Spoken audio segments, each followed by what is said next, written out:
ગોત્રી રામસાગર તળાવમાં અસંખ્ય માછલીઓના મોતની ઘટના સામે આવી છે અને સ્થાનિકો દુર્ગંધથી હેરાન પરેશાન જોવા મળી રહ્યા છે। વડોદરા શહેરના ગોત્રી દંતેશ્વર ખોડિયાલનગર મોટનાથ વિસ્તારના અનેક તળાવોમાં ગંદકીની ફરિયાદ વચ્ચે આજે ગોત્રી સ્થિત રામસાગર તળાવમાં અસંખ્ય માછલીઓના મોત નિપજતા સ્થાનિકોમાં ચિંતા વ્યાપી છે।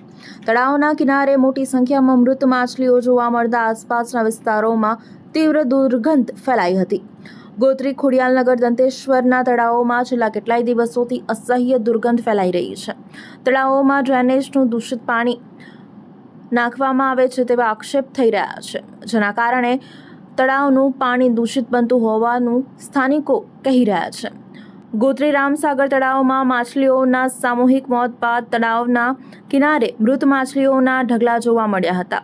તળાવની આસપાસ મંદિરો આવેલા હોવાથી દર્શનાર્થે આવતા ભક્તોને પણ ભારે હાલાકીનો સામનો કરવો પડ્યો છે।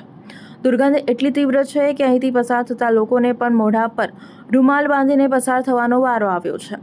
આસપાસના રહેવાસીઓએ જણાવ્યું છે કે તળાવની નિયમિત સફાઈ થતી નથી અને દૂષિત પાણીના પ્રવાહને રોકવા માટે અસરકારક પગલાં લેવામાં આવતા નથી, જેના કારણે માત્ર માછલીઓ જ નહીં પરંતુ કાચબા, મગર સહિતના અન્ય જળચર જીવોના અસ્તિત્વ સામે પણ ખતરો ઊભો થયો છે।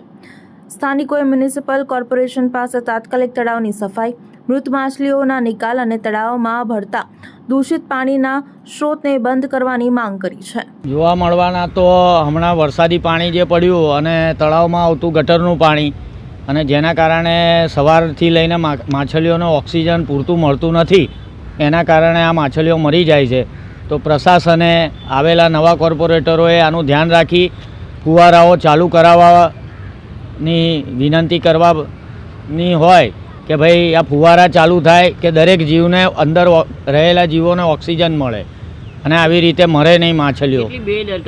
ફૂલ બેદરકારી કહેવાય, કારણ કે લીલાઈ આખા તળાવમાં પથરાઈ ગયા પછી એની સફાઈ થતી હોય છે। જો તરત જ એને સફાઈ કરી દેવામાં આવે તો લીલ આગળ સુધી જાય નહીં।